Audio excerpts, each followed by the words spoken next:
Expansion means more teams, more players, more fans. It means tapping into new markets and growing the game. It also means potentially diluting the talent pool and creating logistical headaches. The NBA has to be careful, expand too quickly, and the league's quality could suffer. But move too slowly, and they risk missing out on a golden opportunity. This isn't just about adding a couple of teams. It's about shaping the future of the NBA. And right now, all eyes are on Adam Silver. He's got the ball in his hands. Will it be a slam dunk or an air ball? The usual suspects, Vegas, Seattle, and beyond. When it comes to expansion, two cities always top the list: Las Vegas and Seattle. Vegas is the entertainment capital of the world. It's proven it can support a pro team. Look at the Golden Knights and the Raiders. The city is hungry for basketball. Seattle, on the other hand, is still hurting from the Sonics' departure. They've got a rich basketball history and a passionate fan base. Bringing the NBA back to Seattle would be a slam dunk, literally. But Vegas and Seattle aren't the only cities in the running. Mexico City is an intriguing option, a massive market with a growing middle class. Louisville, with its basketball-crazy culture, is also in the mix. Even smaller markets like Kansas City and St. Louis are throwing their hats in the ring. The NBA has plenty of options, but choosing the right cities will be crucial to expansion's success. Expansion flashbacks. From Gold Rush to Globalization, the NBA knows a thing or two about expansion. They've been there, done that. Back in the 80s and 90s, the league was on a roll, adding teams like the Magic, Hornets, and Timberwolves. It was a gold rush. The NBA was booming, but not all expansions are created equal. The disastrous addition of the Vancouver Grizzlies and Toronto Raptors in 1995 still stings. Both teams struggled. One relocated, the other became synonymous with losing. It was a harsh lesson. Expansion isn't just about geography. It's about market size, fan base, and infrastructure. The NBA learned from its mistakes. Recent expansions, like the Charlotte Bobcats, now Hornets, in 2004, were more strategic. The league focused on markets with strong basketball traditions, and they made sure the new teams had the resources to compete. The NBA's history of expansion is a mixed bag. There have been successes and failures, but one thing's for sure: the league has learned from its past, and that experience will be invaluable as they navigate the future. Watering down the talent pool, a necessary evil? Here's the big question mark hanging over expansion talent. There are only so many Giannis's and Jokic's out there. Add two more teams, and you're suddenly stretching that talent pool even thinner. Critics argue that expansion would dilute the league's quality of play. Instead of watching two evenly matched teams, we'd be subjected to more blowouts, more G League call-ups. But is it really that simple? The NBA has always found a way to adapt. When the league expanded in the 80s, critics cried foul.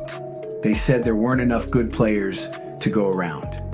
Then came Michael Jordan, Magic Johnson, and Larry Bird.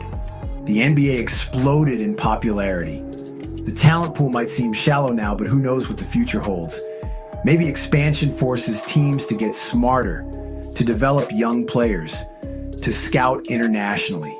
It could even lead to rule changes, ones that emphasize skill and pace. Expansion might be a gamble, but it's a gamble the NBA might be willing to take. Show me the money, big markets, bigger profits. Let's be real. The NBA is a business, and expansion is all about one thing: money. Adding 2 teams means more TV revenue, more sponsorships, more merchandise sales. It's a potential gold mine, especially if the league sets its sights on major markets like Seattle and Las Vegas.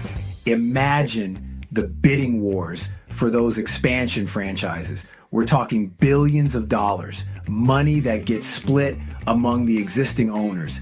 It's enough to make any billionaire salivate. But it's not just about the owners. Expansion could lead to more jobs, more investment in local communities, more opportunities for players. It's a rising tide that lifts all boats. Of course, there's always the risk that the financial bubble could burst, that the new teams won't generate enough revenue, that the league overplayed its hand. But right now, with the NBA's popularity at an all-time high, expansion seems like a safe bet. The writing on the wall why expansion is a slam dunk.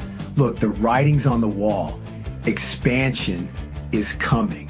It's not a matter of if, but when. The league's current TV deal expires in 2025. Perfect timing to shake things up. Plus, Adam Silver has been dropping hints like they're going out of style. He's openly talked about expansion. He's visited potential cities. He's even hinted at a possible timeline. The NBA sees the potential. They see the untapped markets. They see the billions of dollars just waiting to be made. And they're not going to let this opportunity pass them by. Expansion is a chance for the NBA to solidify its position as a global powerhouse, to rival the NFL in terms of popularity and revenue. It's a gamble, sure, but it's a gamble the NBA seems more than willing to take. The price of progress, winners and losers in the expansion game. Expansion might be good for the NBA as a whole, but it's not all sunshine and rainbows. There will be winners and losers. The obvious winners, the expansion cities themselves, they get to welcome a brand new team, to build new arenas, to experience the thrill of NBA basketball. The players also stand to benefit. More teams mean more roster spots. More competition for those spots means bigger contracts. It's a good time to be an NBA player. But what about the existing teams? Some will thrive in this new landscape. Others might struggle to adapt. Small market teams already struggling to attract top talent might fall further behind. The competition for free agents will be fiercer than ever. And let's not forget about the fans. Will they be willing to shell out even more money to watch their team play? Will the quality of play suffer with a diluted talent pool? Expansion is a high-stakes game, and not everyone will come out on top.